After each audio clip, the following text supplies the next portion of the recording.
মা, অর্জুন মিছরির জন্য অনুকে বাড়ি থেকে বের করে দিচ্ছে। কত বছর বাদে মেয়েটা ফিরেছিল। যে কখনো টু শব্দও করেনি, সে আজকে আপনাকে অর্ডার দিচ্ছে, অন্নপূর্ণা আওয়াজ থেকে অর্ডার দিচ্ছে। ওর এত বড় সাহস! এভাবে অপমানিত হওয়ার থেকে তো ভালো হতো যে আমি আমার মায়ের সঙ্গে ওই কার অ্যাক্সিডেন্ট। মা, তুমি অনুকে বকো, কিন্তু অর্জুনের কাছে তো একেবারে চুপ করে থাকো। আপনার এই চুপ করার শাস্তি অনু পাবে। অনু। ব্যাস,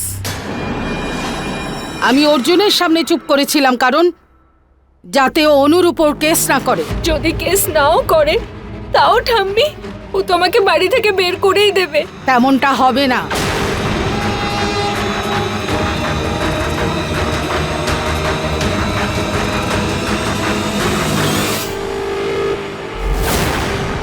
পয়জন, বিষ, মানে আত্মহত্যা। ঠাম্মি, না না ঠাম্মি।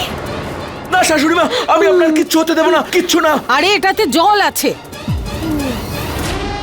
কিন্তু অর্জুন সে ব্যাপারে কিছু জানে না। ও মনে করবে যে আমি সত্যি সত্যি বিষ খেয়েছি। আর অনু এ বাড়ি থেকে কখনো কোথাও যাবে না। কি কি প্ল্যান মা? একদম সলিড। বাবা জীবন, হ্যাঁ, এটা নিয়ে কিচেনে রেখে দাও। যা বলবেন শাশুড়ি মা। অনুকে এ বাড়ি থেকে আর কেউ বের করতে পারবে না। খুশি অনু? ঠিক আছে ঠাম্মি। এত চালাক বুড়ি যদি সঙ্গে থাকে তাহলে কে খুশি হবে না? এইবার আমি দেখব আমাকে বাড়ি থেকে কে বের করে।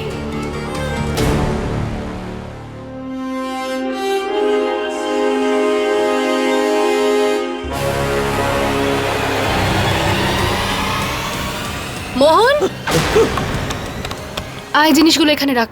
আরে বাবলুদা, কিছু চাই আপনার? কিচ্ছু না বৌদি, খিদে পেয়েছিল। তাহলে আমি কিছু বানিয়ে দিচ্ছি। আরে মোহন, তো জিনিসগুলো, আরে আসলে অ্যাসিডিটি হয়েছিল আমার। আরে শুনুন, আপনি বরং একটু জল না খান। না না, জল আরে দিতে হবে না, না না, দরকার নেই। না না, আপনার শরীরটা মনে হচ্ছে দাও, ঠিক নেই, আছে, আপনি দাও। জলটা খান। জিনিসগুলো বের কর চটপট।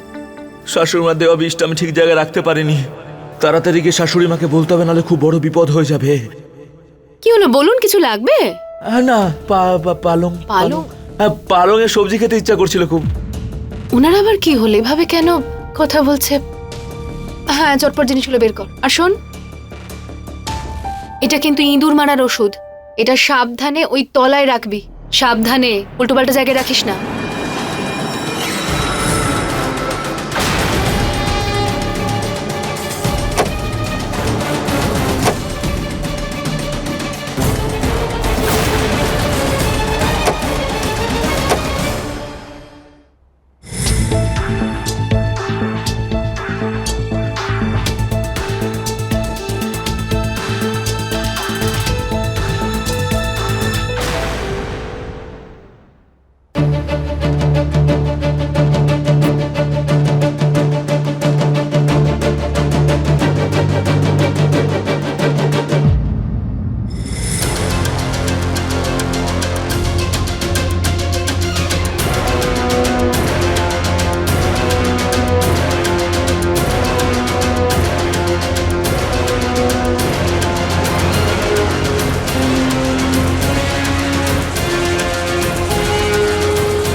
অসভ্য মেয়ে, এটা তোমার মায়ের ছবি নয়, অনুর মায়ের ছবি।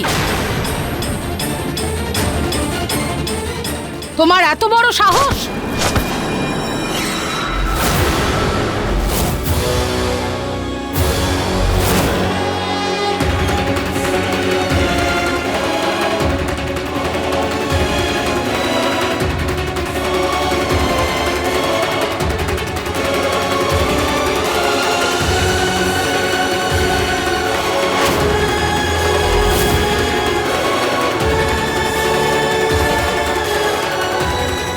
তুই কিন্তু বড্ড বাড়াবাড়ি করছিস। আমি মেনে নেব না এইসব। ওর সাহসটা দেখো দিদি, ও বিদ্যার ছবি ছোঁয়ার চেষ্টা করেছে। তাকে মা বলেছে। এই অধিকার শুধু অনুর। পূর্ণিমা, আগে তোর অনুকে জিজ্ঞেস কর যে এই অধিকার ও চায় কিনা। ছবিটা পড়তে দেখে না ও এগিয়ে এসেছে না কিছু বলেছে। আরে এটা আমার মায়ের ফটোই নয়, আমি কেন প্রদীপ জ্বালাবো? কিন্তু এই কথাটা যেন কেউ এবার জানতে না পারে। আরে আমার হয়ে একটু লড়ো না বুড়ি।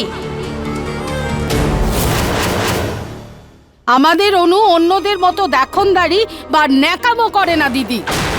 তার মানে এটা নয় যে ওর কিছু অনুভব হয় না। ছেড়ে দাও ঠাম্মি, তোমায় আর আমার হয়ে কাউকে কিচ্ছু বলতে হবে না।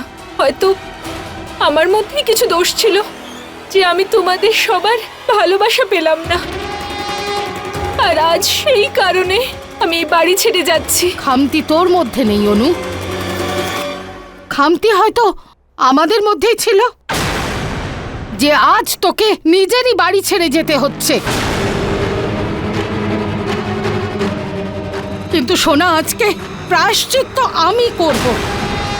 এতদিন বাদে তোর ফিরে আসা আমার বাঁচার উদ্দেশ্য হয়ে গেছিল, আর আজ তোর এই বাড়ি ছেড়ে যাওয়া আমার মৃত্যুর কারণ হবে। না ঠাম্মি, তুমি এমন কিচ্ছু করবে না। মা, এসব কি বলছো কি তুমি? হ্যাঁ,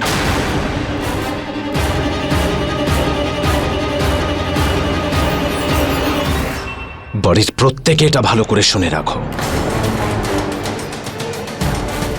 অনেকে হয়তো এটা ভুলে গেছো যে অনু আমাদের বোন বিদ্যার শেষ চিহ্ন।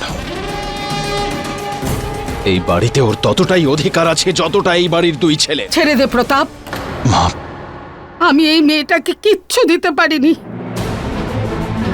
ওর ভালোবাসা, ওর অধিকার কিচ্ছু না।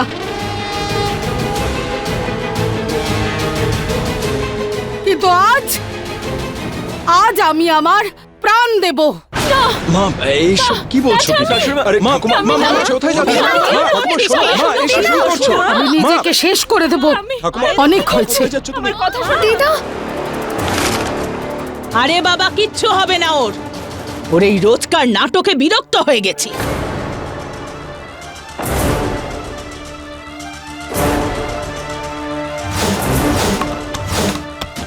যে শিশিটা শাশুড়ি মা খুঁজছেন সেটা তো ওখানে নেই। জানি না আবার কি খুঁজছেন উনি।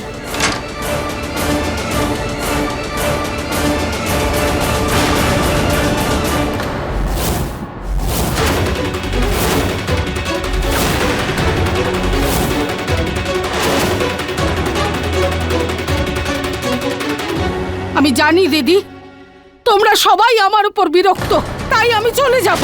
না না, আমি না, না, ঠাকুমা, করো না তুমি। মাসি মাকে আটকান না। অর্জুন, অর্জুন, আপনি দাঁড়িয়ে কেন আছেন? প্লিজ দিদাকে থামান।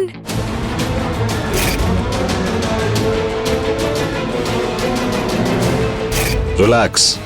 প্রত্যেকবারের মতো ঠাম্মি ইমোশনাল ব্ল্যাকমেল করার চেষ্টা করছে। একটু পরে ক্লান্ত হয়ে গিয়ে থামিয়ে দেবে এইসব কিছু। অর্জুন অনুকে উপেক্ষা করেছে, আজ আমি আমার জীবন উপেক্ষা করব।